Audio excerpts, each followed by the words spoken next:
hello to Tenina from cookingwithtenina.com, and I am a Thermomix blogger Ellen at SuperKitchenMachine.com. And first we'd like to let everybody know that neither Tenina nor myself are affiliated or trying to represent Forwerk or Thermomix in any official capacity. We don't work for them, and so we're passionate about the kitchen machine, and that's why we're here. And most of you will already know Tenina because she is Thermomixtress extraordinaire, who was a recipe developer at Thermomix Australia for some time, and but there are so many more people out there with Thermomix, not just the Australians, but I think there are about 5 million people who own it now, and so maybe you'll get to meet a few more of them through this interview today.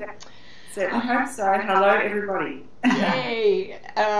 So to help us get to know you a little better, Tenina, thought maybe you could tell us how long you've been using the Thermomix and how did you get introduced to the machine? Well, I used to work as a cooking consultant for another appliance company, CleanMade, and I used to have all my clients come in and say to me, "Oh, you have got to get a Thermomix." And I was, did a little bit of research online. There wasn't a lot out there back in the day, and I found that it intrigued me, but I didn't like the price point very much, and I thought, Anyway, then I broke two food processors. I broke one at work, and then I took my own food processor in to work, and then I broke that one. And so I thought, okay, there's a message here somewhere. And I used to drive past the Thermomix office on my way to work, and so I thought, I'll ring them up, I'll tell them I want one.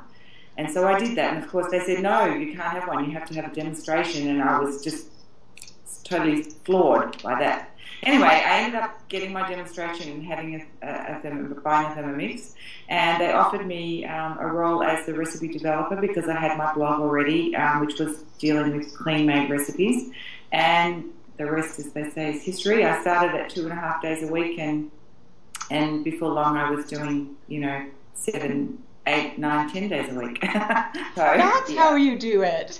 Yeah. Going back before that, I'm wondering where you grew up and what maybe in your childhood might have sort of prepared you for this role that you're in today. Yeah, it's interesting actually because I've just had an interview with another magazine and I was talking about my mum. My parents are English, and I was actually born in the UK, but we moved to Australia when I was just a baby, and I have actually Italian heritage as well, so I've sort of got a very mixed bag in there, bit of a mongrel, an Aussie mongrel. Anyway. My mum's very adventurous with food. Now, my dad is like a steak and chips guy, and not interested in anything remotely sounding like it didn't come from a cow or a potato. So for my mum to be adventurous, I think it was quite challenging, back in the day, the olden days, as my children like to call it. And so I think, just over the period of my childhood, I would have tried cuisines from all over the world, just because my mother was interested. Going and now a little bit further along here to the time that you were the recipe developer at Thermomix Australia, can you tell us any highlights of your time there? It must have been a really, really exciting place to work. Yeah, I remember going in and buying something at a supermarket on a Monday morning, and the boy who was serving me was like so depressed, and he said, sorry, it's Monday. Because I said, cheer up, it's not that bad. And he said, yeah, it's Monday, I've got to come to work. And I said, man, I can't wait to get to work. And he kind of looked at me like I was nuts, And that is the truth. I loved going to work. There was an excitement. We were growing. Thermomix was growing exponentially. And there was just this buzz about it.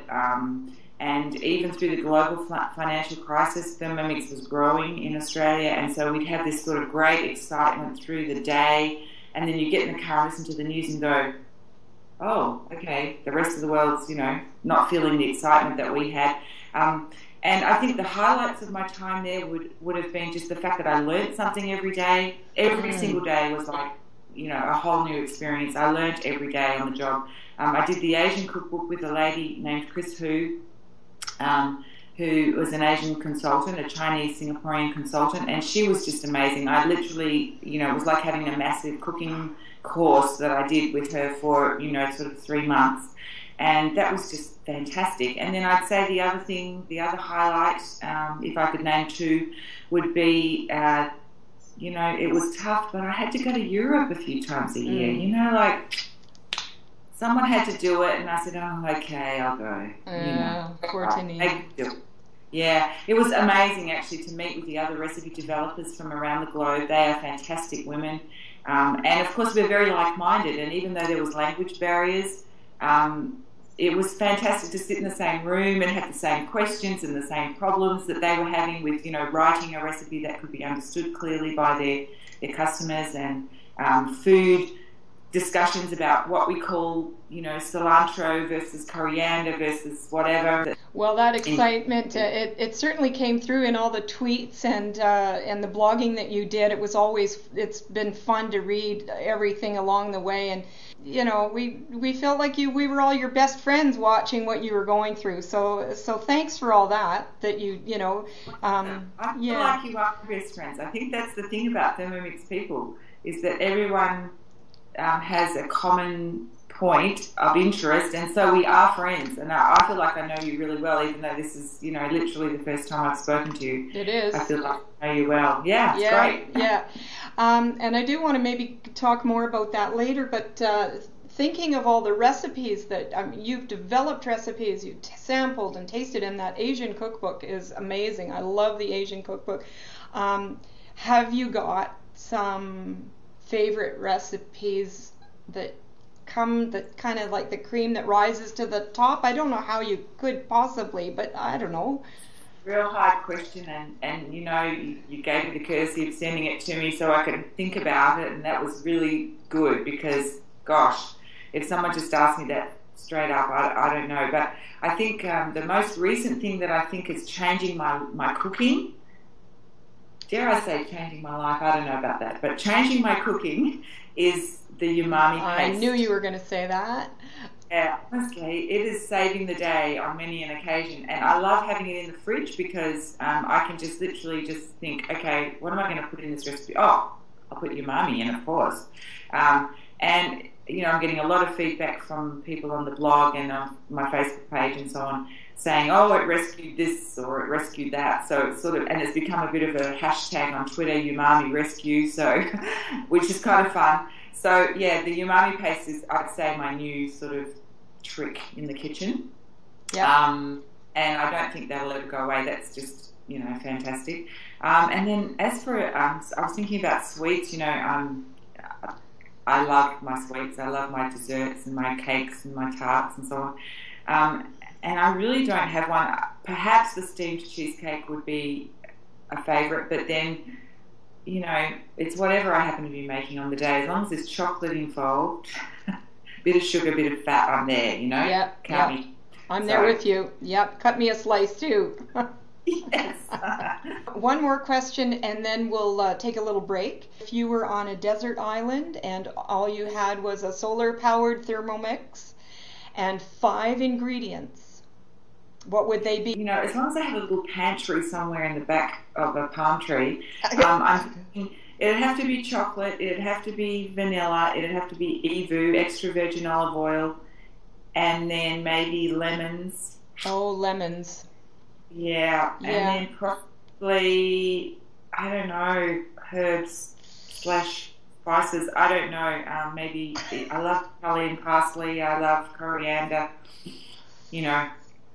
And as long as there was a cow or a fish somewhere that I could get to, I'd be good.